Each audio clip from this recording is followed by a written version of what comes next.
Epstein file নিয়ে গোটা বিশ্ব তোলপাড় হয়ে রয়েছে, আর সেখানে কাউকে ছাড়েনি।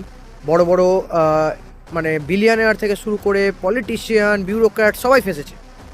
সেই জায়গায় ইন্ডিয়ানও অনেকজন ফেঁসেছে। তাদের মধ্যে একজনের জাস্ট ফ্যান হয়ে গেছে। নামটা কি? নাম হচ্ছে হরদীপ সিং পুরী। তিনি হচ্ছেন আমাদের ইন্ডিয়ার সেন্ট্রাল মিনিস্টার, আর petrochemical and petroleum gas, natural gas এই মিনিস্টার। তার সাথে এপস্টিনের একটা কনভারসেশন হচ্ছিল। সেই কনভারসেশনে কি বলছে, হরদীপ স্যার বলছেন যে নো গুডি গুডি টক, যদি কিছু ইনভেস্টমেন্টের ব্যাপার থাকে তাহলে বলো, না হলে ভাই আমি চললাম, তোমার সাথে আর কথা বলে লাভ নেই। আর এপস্টিন ওদিক থেকে তাকে তার আইল্যান্ডে ইনভাইট করছে। এবার আমরা সবাই জানি যে এপস্টিন ছিলেন হচ্ছে একটা বিশাল বড় ইনভেস্টার, বিলিয়নিয়ার, আর সেই জায়গা থেকে সে তার সেক্স র্যাকেটও চালাতো।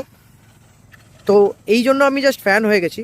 আপনাদের কি মতামত জানান, আর এরকম ভিডিও পেতে আমাকে ফলো করতে ভুলবেন না। ধন্যবাদ।